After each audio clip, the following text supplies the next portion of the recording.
Assalamualaikum warahmatullahi wabarakatuh. Hari ini sudah sampai di pertemuan 4. Semoga kalian selalu sehat dan dalam lindungan Allah Subhanahu wa taala. Amin. Sebentar lagi kita akan Ramadan. Saya mohon maaf jika ada salah.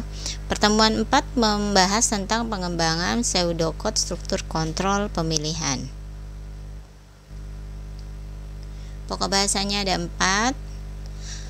Lalu ini strukturnya ada yang if then, ada yang if then else. Kalau if then else ini berarti 2 atau lebih tindakannya, kondisinya tetap 1, kecuali if-nya ada 2, berarti 2. Ada yang if then juga ada tanpa else. Berarti kalau false-nya, kalau true-nya diskon, kalau else-nya berarti keluar dari program. Kondisi berdasarkan perbandingan 2 item, ada lebih kecil dari, lebih besar dari, sama dengan. Ini adalah sesuai dengan matematik perbandingan matematik ya, operator relasi. Variasinya ada simple, selection, combine, nested. Nested ini ada 2, linear dan non-linear, ada perintah case. Yang pertama simple. Simple ini adalah if, then, else, and if. 2 alternatif yang ada simple selection bercabang, ada tanpa cabang. Kita lihat ini yang bercabang. Ada if, kalau true-nya instruksi 1, kalau false-nya instruksi 2. Nah, seperti ini kalau true dan false. Jika saldo lebih dari 3 juta, maka true-nya dikali 0,05. Kalau false-nya dikali 0,01. Jadi kalau benar ke 0,05, kalau salah ke 0,01. Itu adalah selection bercabang. Kalau tanpa cabang berarti habis if langsung end if. Nah, seperti tadi yang saya bilang, setelah end if ini mengerjakan yang selanjutnya total, tapi jika tidak ada total maka keluar dari program, itu tanpa cabang. Contoh kasus simple, menentukan apakah penghasilan per bulan yang dimasukkan kena pajak atau tidak. Kena pajaknya jika penghasilan setahun lebih besar sama dengan 15.600.000.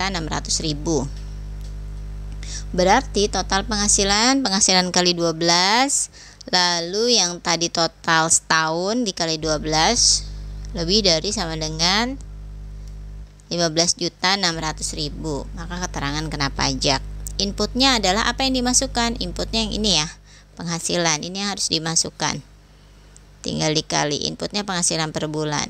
Outputnya adalah keterangan kena pajak atau tidak. Nah, ini. Selanjutnya pengembangan outline ke dalam algoritma. Ada ini program kena pajak, ada deklarasi, ada keterangan, ada gaji, karena gaji nanti yang akan diinput, keterangan nanti outputnya. Ini gajinya, baca gaji, baca ini maksudnya input gaji, total penghasilan diberikan rumus gaji kali 12. Jika lebih dari 15.600.000 maka keterangan kena pajak, else keterangan tidak kena pajak, cetak keterangan end if dan end. End if ini adalah penutup dari si if. Keterangan ini boleh diganti dengan kata-kata ket atau k, boleh, ini bebas. Inputnya ada data pertama 900.000, data kedua 3.500.000, berarti yang pertama tidak kena pajak, yang kedua kena pajak. Ini datanya setelah dikalikan dengan 12. Ini tabel dex check.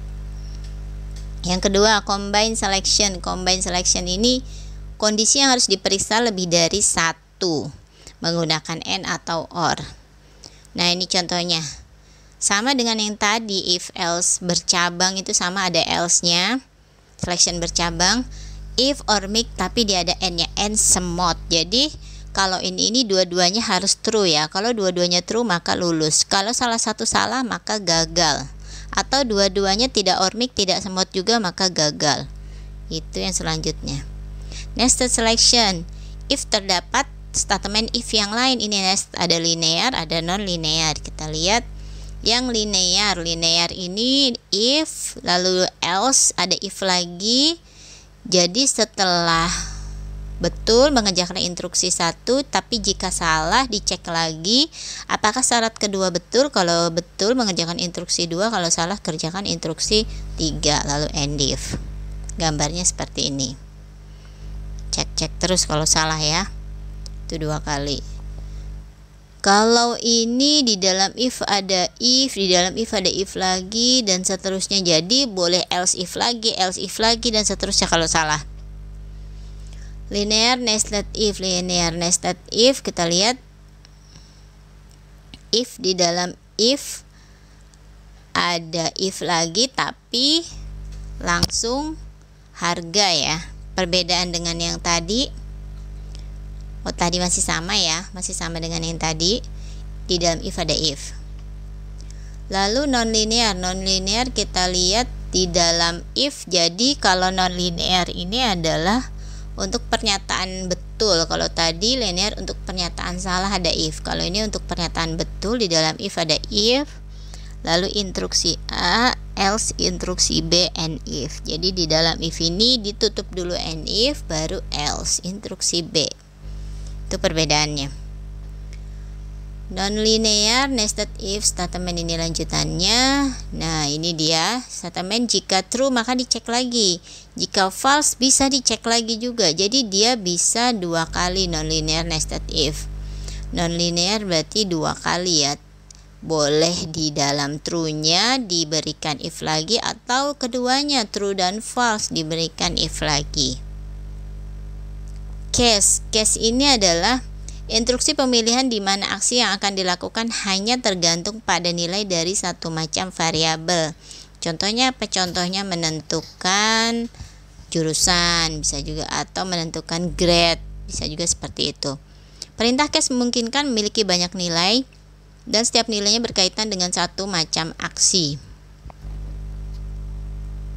Kita lihat case selection ada blok 1, case selection 2, blok 2, case selection 3, blok 3, lalu diberikan break. Contohnya ini. Kalau ingin memilih jus yang A ini strawberry, B ini jus sirsak, C ini jus wortel, D ini jus tomat. Lalu jika tidak memilih semuanya, tidak A, B, C, dan D, misalkan ada huruf E, F, E aja, itu terapi untuk golongan tersebut tidak ditemukan atau tidak memilih semuanya. Yang dipilih ini ada yang diinput adalah goal. Goal ini maksudnya golongan A, B, C, atau D. Nah, ini ada latihan 3.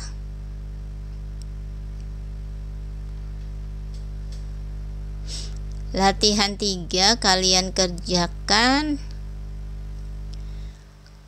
Kalian tentukan untuk input, output, proses, lalu flowchartnya. Input, output, proses, dan flowchartnya seperti yang tadi ya, input, output, proses yang ini nih. Nah, yang ini input, proses, output. Lalu flowchart itu seperti yang ini dia flowchart. Atau kalau tadi kan agak banyak, berarti flowchartnya bisa juga yang seperti ini ya, flowchartnya ini, gambar ini. Latihannya hanya yang ini saja. Latihan 3. Semoga bermanfaat penjelasan saya hari ini. Segera dikerjakan sebelum waktunya seminggu. Saya akhiri dulu. Wassalamualaikum warahmatullahi wabarakatuh.